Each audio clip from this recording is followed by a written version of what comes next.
the very bottom, it says, this domain is not for sale. Please do not inquire about purchasing it. All emails from anonymous or unknown companies asking me a price will be ignored. Sorry. Last updated July 2007. Right. So I emailed this guy and I was like, hey, saw your website. Like, I think it's awesome that you're not trying to sell this, but I'm curious, like, why aren't you trying to sell this? And he's like, refuses to monetize it, refuses to sell it. I think it's hilarious. What? What is this? I feel like I can rule the world. I know I could be what I want to. I put my all in it like no days off. On the road, let's travel, never looking back. Let's talk about business ideas.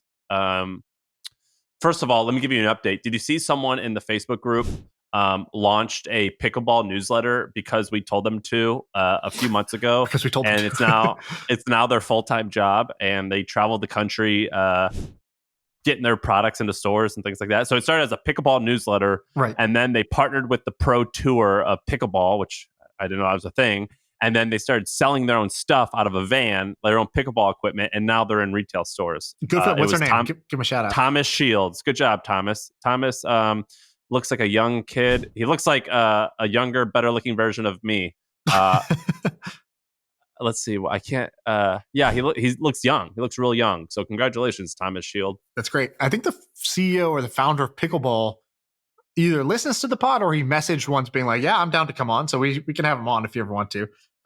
We can do an episode about kind of like alternative sports, basically, and do some research and have him on as well. Great. And speaking of alternative sports, do you want to talk about chess? Yeah. So I have a follow-up there. I don't know if you have one or just what I put there. Go ahead. What were you going to say? So we talked about the background is we talked about chess.com last episode. I tweeted about it because I was even more People interested love that tweet, dude. That tweet had tons of engagement. It was good. And the summary of this is that we underestimated it. So chess.com gets around 200 million monthly uniques. They have 60 million registered users.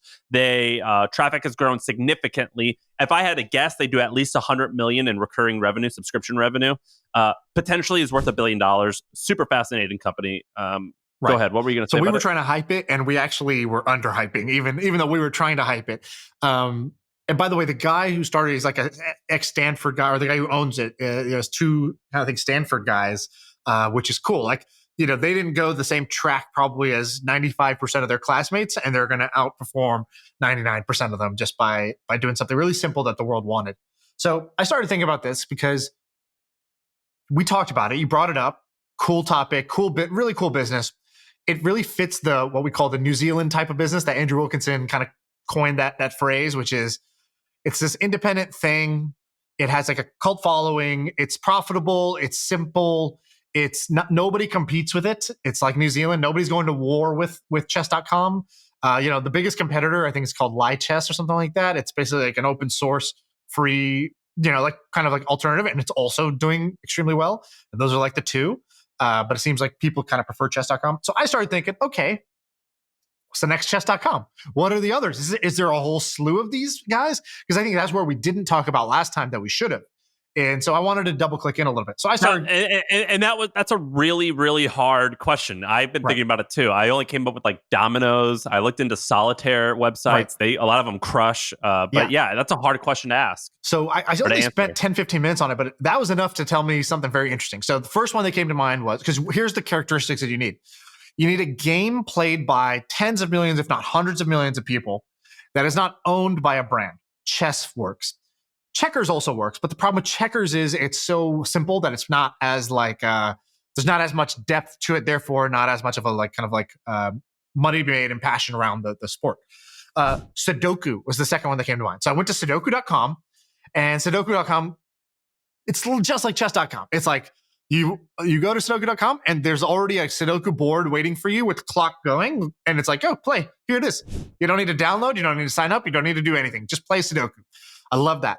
Then you scroll down a little bit and you see like this advertisement for like a mobile app, a mobile Sudoku app. So I clicked that. I'm like, I bet this is an amazing distribution for this app. App crushes. So this company called EasyBrain behind it. So the Sudoku app that they have has 50 million downloads on just Google Play. Forget about iPhone. That's just Google. That's just Android. So probably 100 million total lifetime downloads. The website itself gets 10 to 20 million visitors a month. So they're getting basically free traffic to their mobile apps where they're able to monetize. And EasyBrain basically they're like a mobile app developer that makes these apps. They've had over 750 million downloads lifetime of these little simple number game apps, starting with Sudoku, then like a remix of Sudoku, then like another number game if you like that one. And they just cross promote them within each other. I bet this company is crushing it. They're based in Europe, looks like. I have information on them. I just found some interesting stuff. When I Googled them and went to the website, there was something amazing about them that immediately stuck out. And just this quick Google, I'm wrong, but it is based in Cyprus. Anytime a company is based in Cyprus, it's like, it turns out these guys actually are from like the Belarus. They're actually from this area, but they're based in Cyprus. So I just Googled it real quick. So do you know that they were acquired 3 months ago? No, I did not know this. So that's the piece. I have their revenues, I have their profit, and I have the all their user numbers, and I have. Can I guess? How much I'm going to be totally wrong, but I like to guess. By the way, little tip: always guess before you hear any number. That's how you get good at knowing numbers, because you guess, and then when you're wrong, your brain remembers that shit, and you start to hone that gut instinct. Okay, so here's my guesses. I'm going to guess. Well, how much were they? What's their revenue? I'm going to guess that their revenue was $400 million a year. Okay. What's their profit? $90 million a year. Pretty good. All right. How much were they acquired for? I'm going to guess that they were acquired for $852 million. Okay. And how many daily active users do they have across their 15 games? I'm going to say they have 25 million DAU. Okay, so you didn't do horrible. Okay, so EasyBrain was acquired this most recent February. They were acquired for $640 million in stock and up to $125 million of additional consideration if they hit it. So 640. What is that? Isn't that exactly 850? No, what's 640 plus 100 is 740 plus 25 is 765. Okay. 765. So great job. You guessed 850. Great job. You're almost there. Their revenue is in 2020 revenues were $210 million. Okay, so you were off there by half. You guessed 400 million, but their profit was 70 million. You guessed 90. Right. Pretty good. They've had 750 installs over the course of the lifetime of all their games. They have 15 live games with 12 million daily active users. You guessed 25 million. Okay, not bad. Not bad. What a company. So that was the first one I thought of. And by the way, I think that there's other versions of that. Like, I don't know. Go look at SudokuOnline.com. I don't know. What's that? Like, all the things people are going to Google search. If you can get the top level domain for those, that's really interesting. So then I started looking at some others.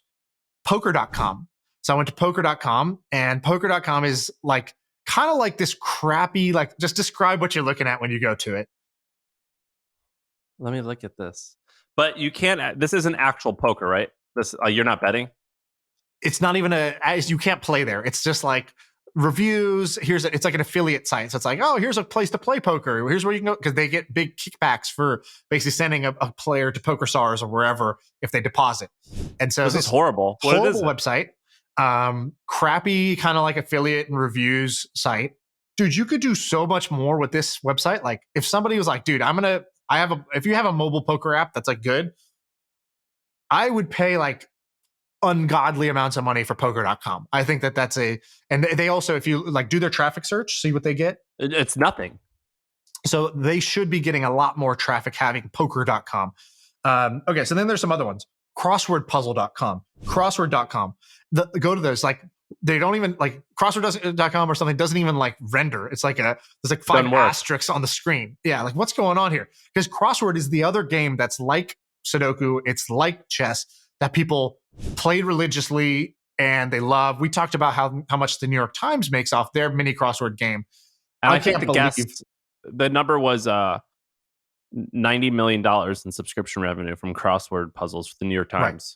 Right. So I am surprised at Crossword Puzzle, crosswordpuzzles.com, crossword.com. I can't believe that these sites are not being like leveraged. So I was very surprised to see this. And that was my kind of follow-up from this. So you go to crosswordpuzzle.com. It says, please email suggestions to dkw999@yahoo.com. Right. So I emailed the guy. So you see this, the website is basically like a white page with a bunch of text, and it's basically just linking to crossword things. The very bottom, it says, this domain is not for sale. Please do not inquire about purchasing it. All emails from anonymous or unknown companies asking me a price will be ignored. Sorry. Last updated July 2007. Right. So I emailed this guy and I was like, hey, saw your website. Like, I think it's awesome that you're not trying to sell this, but I'm curious, like, why aren't you trying to sell this? And what's your, what do you want this to be? Why do you believe that it should be done this way? I'm just super curious, like, what's your thought process? So we'll see if he replies. There's another website that's like this. And Bray, you see if you could find the name of this. I don't recall off the top of my head, but Sam, you might know this. There is a website that's like, it's like a misspelling of google.com or gmail.com. I think it might be gmail.com or something like that. And it's the same thing. It's an all white web page that's like, yeah, Frank and Susan, we were married in 1977 and like blah, blah, blah. No, if we're not going to put ads on the site. No, we did not. We owned this before Gmail came out. It's like, they basically just have this web page that gets like, and they have a counter of how much traffic they get. And they just show that they're getting like hundreds of thousands of hits a day. And like, he's like, refuses to monetize it, refuses to sell it. I think it's hilarious. What? What is this? What, Brady, did you find it? I'm going to try to find it. I'll find it after the pod. Otherwise, I have this in my like things to tweet about, folder. That's actually such a funny idea. So like if we just looked at the most visited website and find out what the typos are for each one and go and look at what those are. So like if you go to goggle.com, so Gogle, Google owns it. So it redirects to Google. Most of the time the company owns like their plurals and their misspells, but sometimes they don't. And then those are hilarious. Oh my gosh. I just, I was looking at Bing. I changed it to Bang. Don't go there. Found something else. Yeah, don't go there. What else is there? That's like what's a YouTube spelled wrong? Like you can do like Facebook, but you could do like, I don't know, like you lose the A or something like that. I don't know. See what that is. God, that's so interesting. That's actually an interesting thing. Facebook owns Facebook with one O. Pretty interesting. That's actually an interesting thing. I'm going to research that after this. I don't know if you know the guy who owns Bitcoin.com. So this is a guy, Roger Van Der or whatever. I don't know what his name is, but he's like kind of hated in the Bitcoin community by like 80% of the people because he tried to create his own fork of Bitcoin. So they forked Bitcoin. I think it's Bitcoin Cash or Bitcoin Satoshi's Vision, BSV. I forgot which one he's associated with. I think it's Bitcoin Cash. But basically, he created, they forked Bitcoin and they have their own. But this guy owns Bitcoin.com. And so he's like a billionaire guy from Bitcoin. And like, he refuses to give up Bitcoin.com, but it's like points to the other version of the not popular version of Bitcoin. It's like the fifth Jonas brother who's not in the band or whatever. It's basically like it's kind of a waste, but nobody can sue him because there's no company behind Bitcoin and nobody owns the trademark. Oh, that's a pain in the ass. I hate that. Yeah, I'm looking at it now. Let's talk about which one do you want to go through? We have a bunch on the agenda here. Okay. Does this interest you? Well, first of all, I want to tell you about a company I just invested in. And I want you to criticize it or tell me if it's awesome. Okay. Oh, you actually read it. Okay. So we just did a podcast a second ago and Shaan talked about angel investing. I've been doing a little bit of angel investing now. And my whole thing is I'm doing this thing called a syndicate. I almost did a rolling fund like you, but I didn't really want like a full-time job. So I was like, I'll just do this. So it's deal by deal. Or not a full-time job, but whatever it is for you. Right. And my premise is this, and you confirmed it a little bit by your reaction. What I'm trying to do is find interesting deals that other angel investors who I think are smarter than me, or other like firms who are smarter than me, are also investing in. But I try to find them where they're explaining the company really poorly, and I'm spending time with the founder, listening to them, and then I'm rewriting a memo about the company, and I'm sending it to people to invest in, and it's kind of working. So I sent you one deck, and it was really bad. It was confusing. And then I just rewrote it, and you're like, oh, I want to invest in this company maybe. Yeah. And it worked. And I was kind of gushing. I was like, dude, did they write this memo? Like, who wrote this memo? I was like, this is the best investment memo I've ever read. And you were like, dude, shut up. I just wrote this in 20 minutes.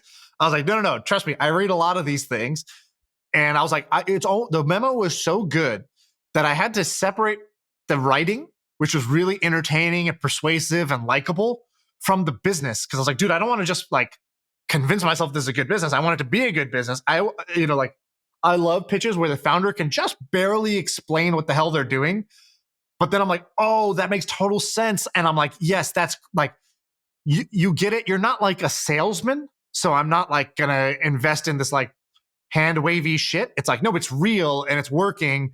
And you're explaining it in kind of this nonchalant way, but it's actually super legit. You just don't like get really excited and animated and you don't have great words to describe it yet.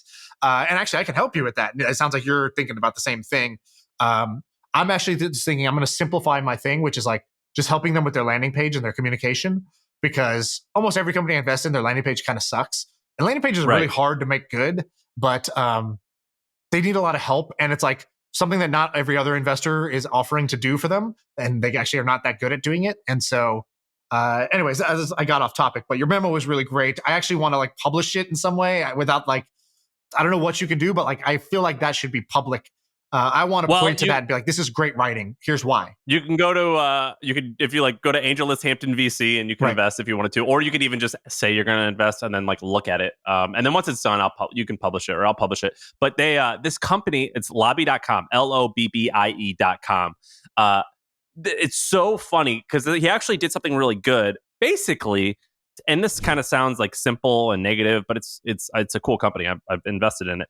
It's basically software that helps doctors schedule appointments, or patients schedule appointments with doctors in just a good way. And it's kind of like an archaic space. But he was like, "We're making the lobby digital," and that's so much better than saying we are creating software that's just a CRM for a doctor's office. And I'm like, they're like, no, we're making the lobby digital. We're going to save people so much time. And so basically the software, what it does is you can schedule an appointment online and they'll alert you if the doctor's running late. And when you get in the parking lot, you can tell them, so you just wait your car and they'll tell you when to come in, yada, yada, yada. I mean, it's like, the interesting thing about it is the guy has already started and sold the company in the space, and it's at worst going to be okay. At best, might be big. Right. Anyway, I just thought it was so interesting how it was digitizing the lobby or the waiting room of healthcare. And I just wanted to bring that up because I think it's so cool how they repositioned that to make something that isn't that cool sound kind of cool. Neat. Right. Yeah. That's a skill. That's like a superpower in and of itself. I don't have a ton of thoughts on the business itself, so I don't have too much to add there, but I agree with you. Basically, the most interesting part of talking about lobby was your memo was so damn good, and I think we should show it to people so that they can see how do you make a business seem really juicy to be a part of, to invest in. Because I think you did a good job of that. Well, that's what we're gonna do. So I'm doing it with Joe, and you and I will probably do a bunch together. I hope, where I'll invest in yours and you mine. And the whole thing is, I'm not trying to sell people. I'm not trying to convince people to do it. You either want to do it or you don't. Like, I'm not going to try and convince you to do it, because that's kind of unethical. But I just want to paint the business in the most positive light, or at least what I believe it to be accurate. Like, right. It is cool, and I want to make sure you know it's cool. And I think that this whole copywriting thing for angel investing might end up being a hit.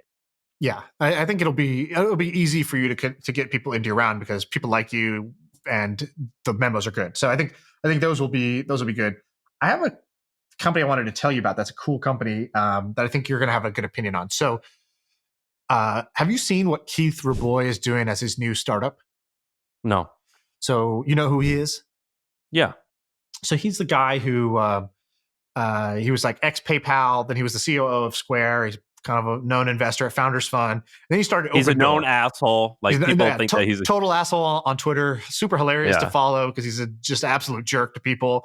His like number one tweet is just like wrong, the period, and he won't tell you why. He won't argue back. He just calls you an idiot. And then if you like try to argue, he's like, "This is why I was more successful at the age of 27 than you are at 40," and he just like rips people like that. And like, who does that? Nobody does that. So I think that's just like really crazy and entertaining to me.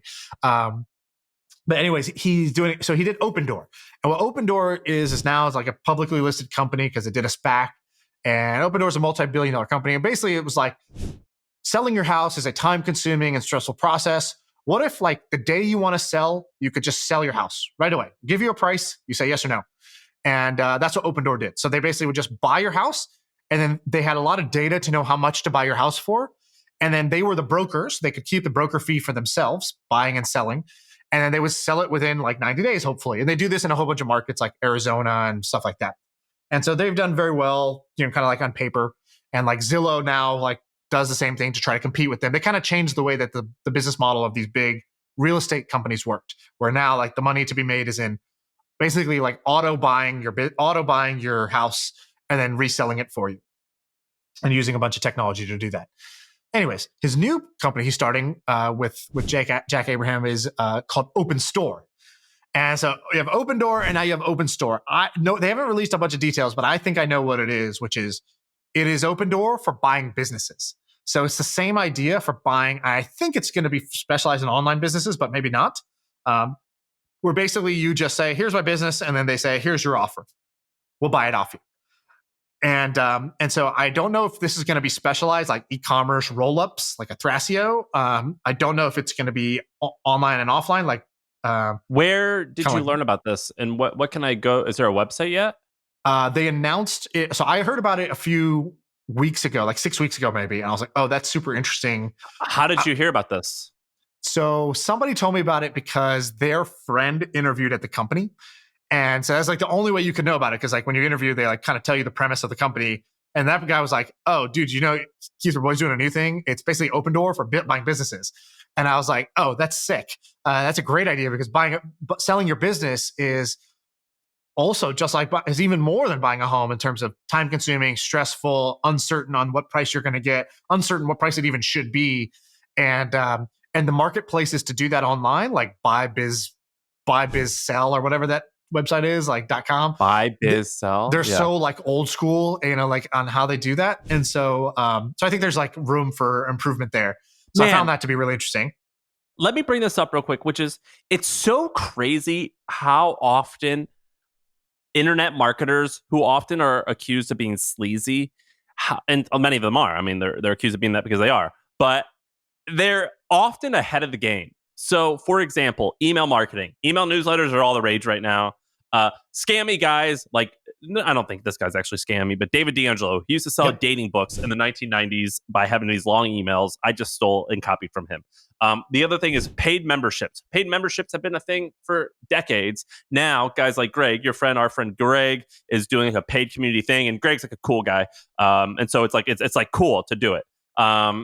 And there's so many more. And this is another one. Buying and selling businesses online has been a thing that internet marketers, so for example, Flippa, where you can buy affiliate websites, that's been a thing for years. Empire Flippers is another one. Empire Builders, Empire Builders. And if you go, is it Empire Flippers or Empire Builders? I think those are actually two separate things. Both. Yeah. but if you go to those websites, a lot of people are going to be immediately turned off. You're going to think, what the fuck is this? And fucking startup guys like us, we just come in. I guess that's what we are. We just come in and we take this stuff that these guys have been doing for years, and we just say, put some lipstick on it. Yeah. 2.0, make it a flat, beautiful color. It's so funny because like, cool, this sounds neat, but this isn't unique. Right. I think, there's no unique ideas really. There's, remixes of ideas, there's old ideas that you make new, there's new platforms, but I think it's cool, and I think it could be big. It's one I'm going to keep my eye on. Then I saw another business like this, so I started to put together a little bit of a pattern here, and I said, "Oh, what is Opendoor for X?" So, what other parts of life and the world could use instant liquidity? Because that's what this is. It's basically taking something that was kind of illiquid, like your house, and it takes a lot of time to get liquid, where you actually sell the thing, and it takes a lot of you got to move out, you got to stage it, you got to repaint it, you got to get a broker, you got to list it, you got to do tours. No, instant liquidity. We buy your house today. Don't do any of that shit. Same thing with buying your business. What else needs that? And then I saw another one. And this business is called, I had to grab the name, but it's basically doing this for used electronics. It's called Backflip. Just got funded. And Backflip is basically saying, we'll instantly buy any of your used electronics. And because that's not a new thing either, and I think it's awesome. And so it's not that it's new; it's basically that there is a big swing being taken by people who are going to try to do this at scale using like the modern kind of internet marketing and models to do it. And so like, like we buy gold or whatever. What else those billboards? Or gift cards. Like gift cards. Yeah, exactly. Like, and there's like a gift card. There's actually a gift card startup that crushes that basically took the old model and just does it new. What's it called? Raise, I think. Raise. Yeah, I'm on their website right now. I'm looking at raise.com. Holy shit. I can look at the traffic and just tell you these guys are printing money. Yeah. Raise is going to be like a $1 billion plus win. And nobody even like hears about this company. Nobody talks about this company, but super simple business of like, the gift card business, resale of gift cards essentially. And so anyways, I'm interested in this Opendoor for X, which is basically instant liquidity for things that were pretty illiquid. That's interesting. Before. All right, let's play off that. So houses, okay, there's EquityZen, which I think is badass. So EquityZen lets you... EquityZen kind of looks more like Flippa than it does like Opendoor, meaning like it's kind of hard to get in. It's kind of obtuse. You got to like sign up to see shit. Not everything is there. It's like a 10-step process to do an investment. It's like EquityZen is not like... It's not Robinhood on my phone where I can just like do my thing. And so like secondary shares, it's like a shitty name. Like, I don't know, like it's just bad all around. And Forge Global was the other one. It's like also bad.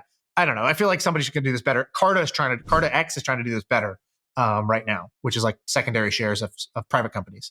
Yeah, I'm not a fan of Carta, but I could see them doing well. But I'm not a fan of Carta, so I don't know if I want them to be the best at this. AngelList is also trying to do it. There's a bunch of people trying to do this. Trying to do Opendoor, what they're trying to do is a little bit different. They're just still trying to do the marketplace. What Opendoor did was different. It wasn't like Opendoor wasn't just another housing marketplace. It was, I will buy the thing off you right now because I know what I can sell it for. And I'm comfortable with this 5% spread that I will keep. So you give up 5% of your upside, but you get the certainty of it being done now. And I'm comfortable in that 5% spread. So somebody would need to do this for secondary shares where they just go, you want to sell your company stock? Done. And then I will figure out how to reflip this thing on the other side with my own spread.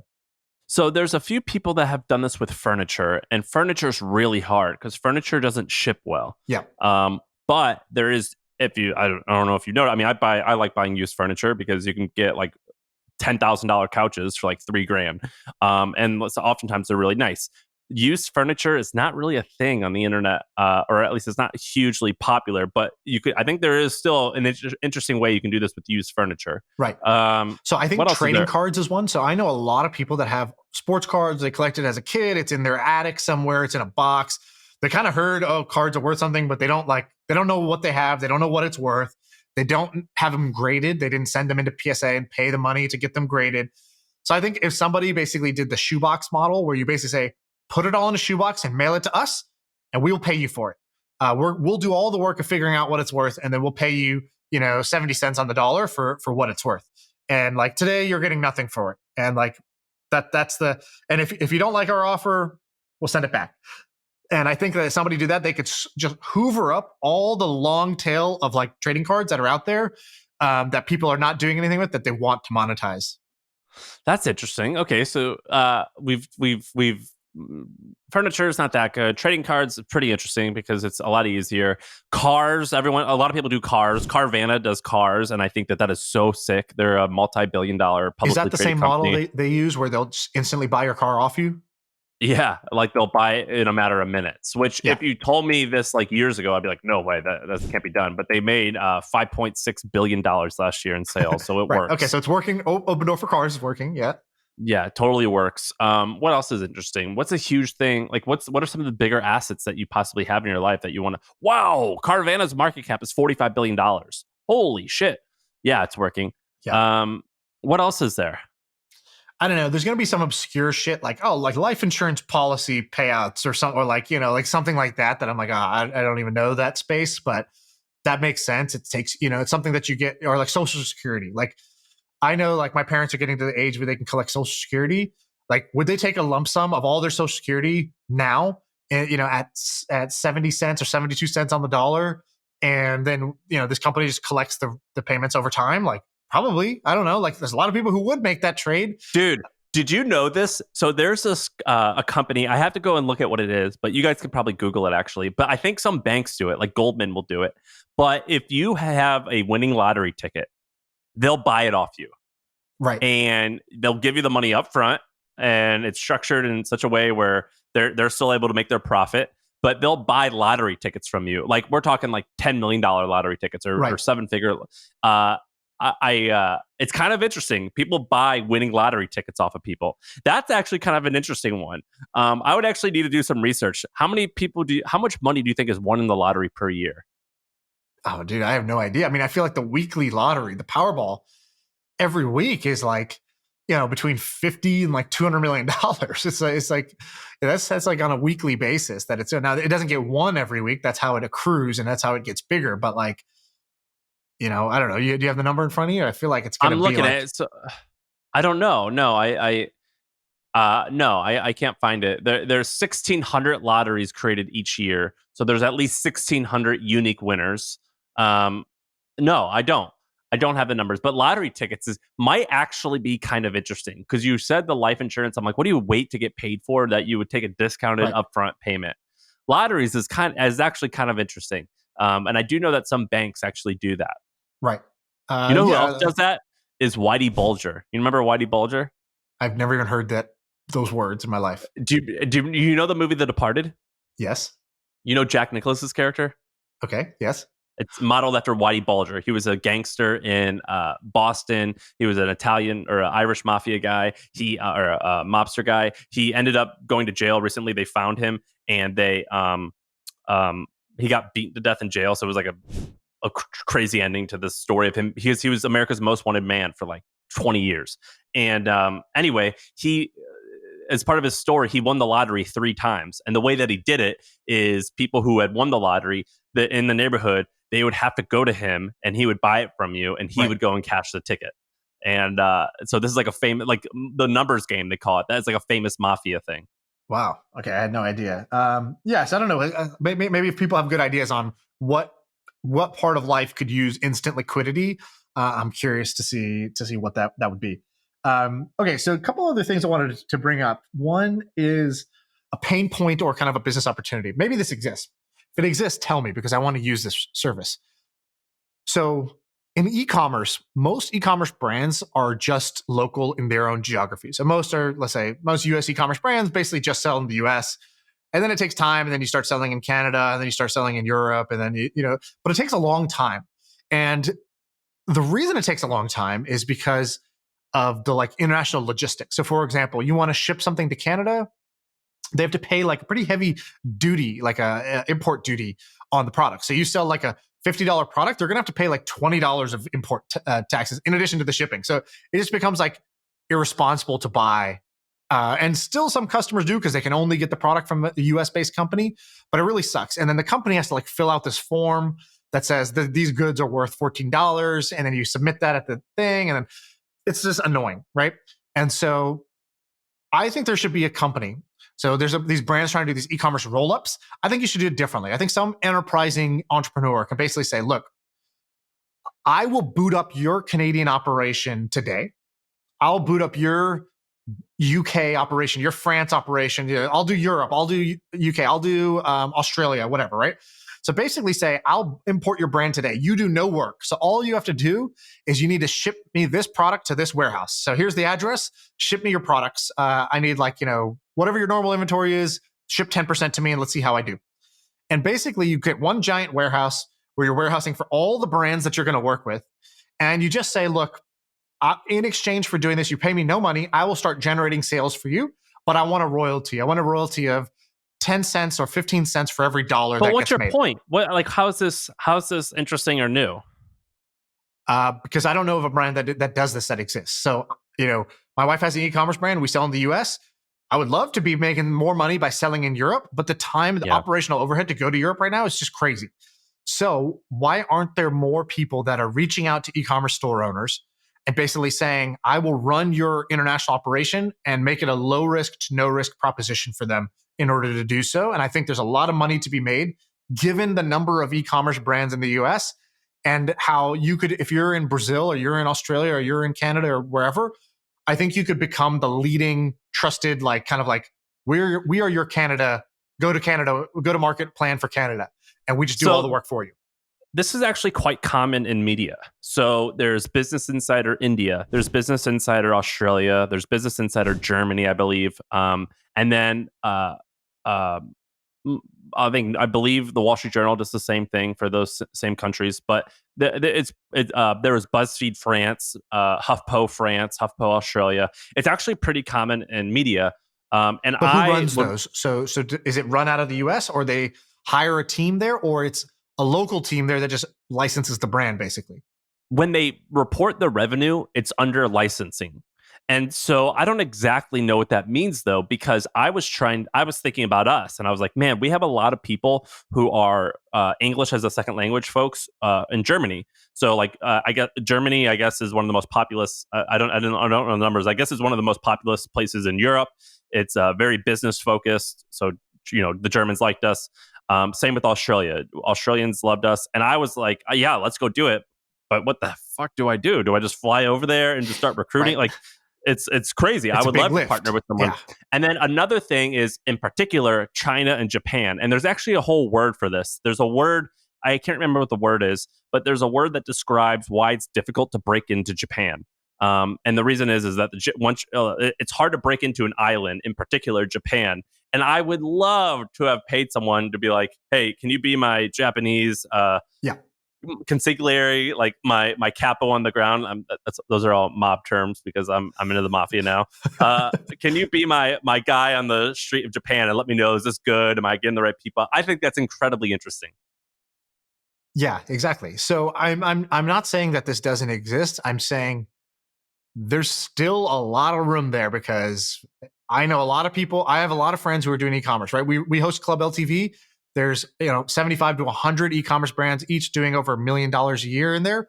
And every single one of them, I think, has the same problem, which is that we're all US focused. And why are we US focused? Because it would be too much of a lift to go figure out how to do Australia. It's too small of a pie to like do manpower on or spend brain power on. But if somebody in Australia was like, hey, look, this is what we do. This is our business model. We help you get sales here, and we just take our cut. And so I just think that like there's more opportunity for this, and that's cool that in media it sounds like there's also an opportunity to do it in media too, or it's being done in some way by the big players. It's being done in some way, but like I remember when BuzzFeed like we're going through some troubles, they had a layoff like their whole French office, and I was like, BuzzFeed has a French office? What the fuck? Well, that's the opposite, right? We have a French office, and then you have to do things like that when it's like not working out. I'm saying no investment, no consulting fees. You just take a royalty on sales. And these are all incremental sales that I wasn't getting otherwise. And you take care of the whole operational headache, in this case for e-commerce, about like, I just ship your goods to your warehouse. You ship it to the local customers. Customers don't have to overpay. Customers don't have to do import duties for every order they make. And so I just think that there's an opportunity in e-commerce to like be the go-to brand for every D2C brand to partner with in each of these locales. What country would you go to next? I think Europe is probably the best, because you want the next wealthiest high populous place. But really, it can work anywhere. It's just like the biggest market is doing it, throughout Europe. Now, Europe is made up of so many countries. Maybe that's a pain in the ass. If not, like Canada's the no-brainer. Australia next. Japan is a good one.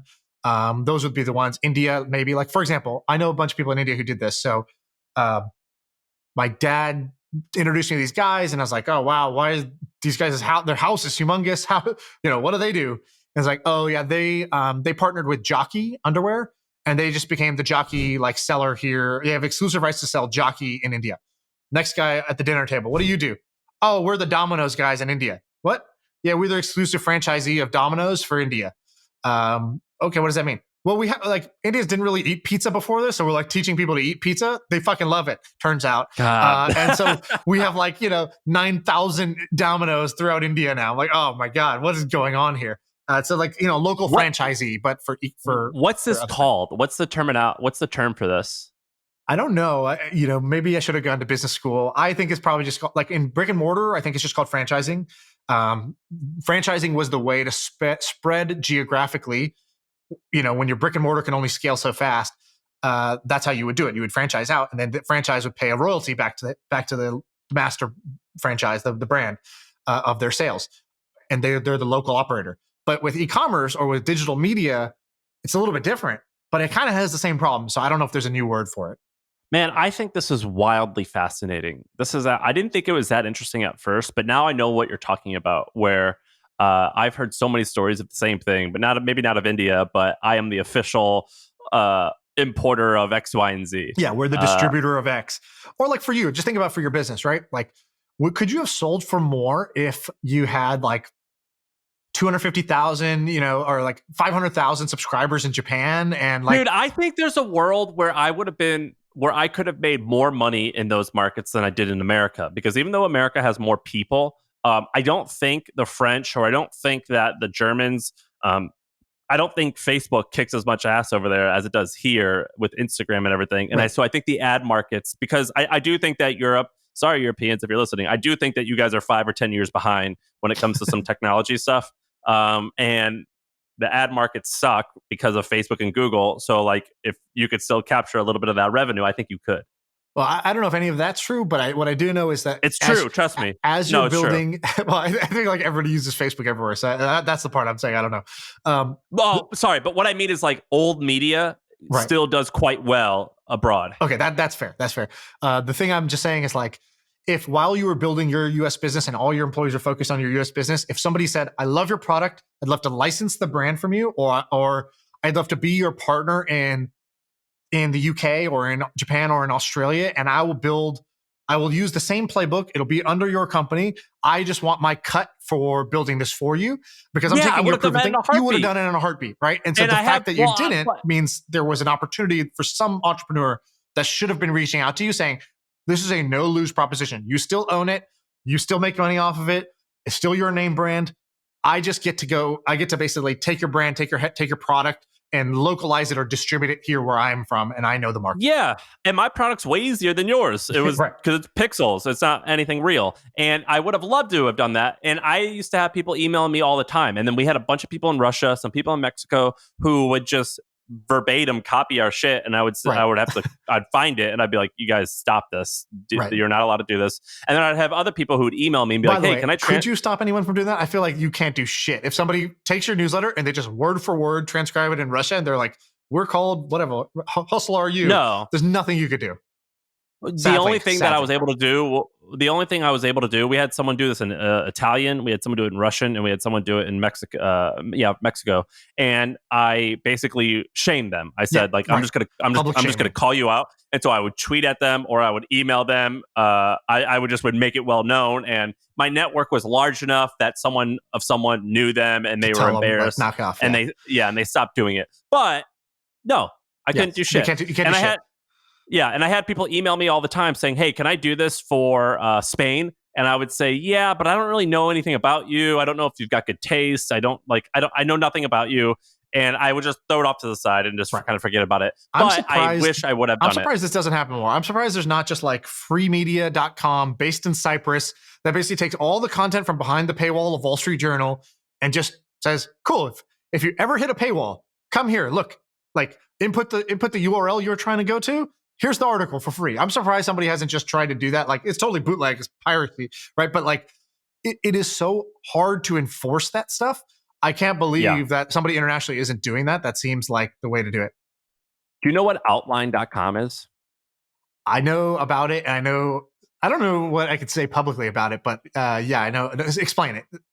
I don't have any insider information, so maybe you do. I don't. Explain what it is.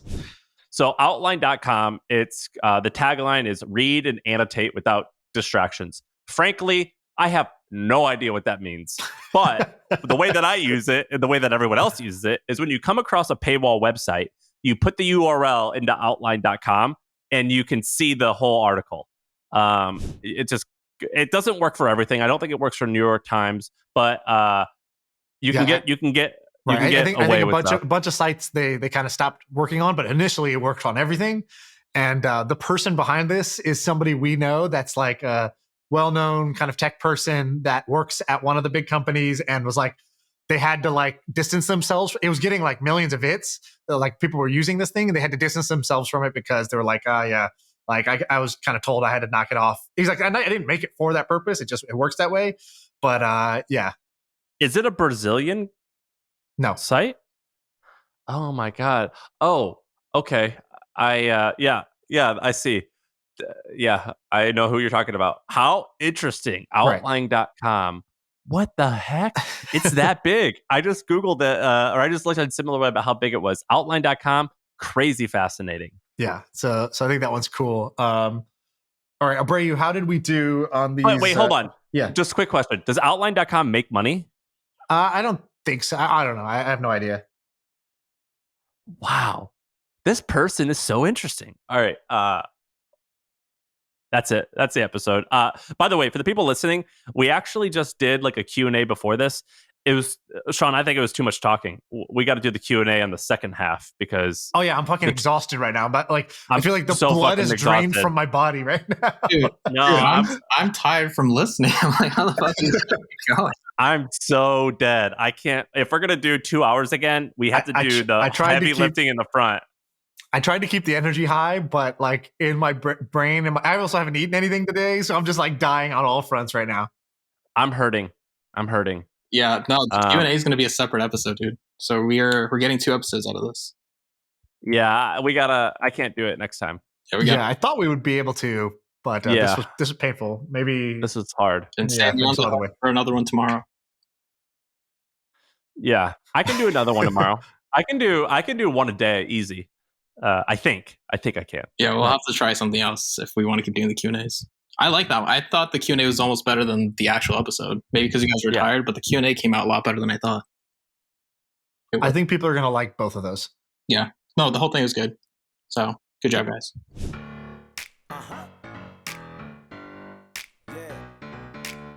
I feel like I can rule the world. I know I could be what I want to. I put my all in it like no days off. On the road, let's travel, never looking back.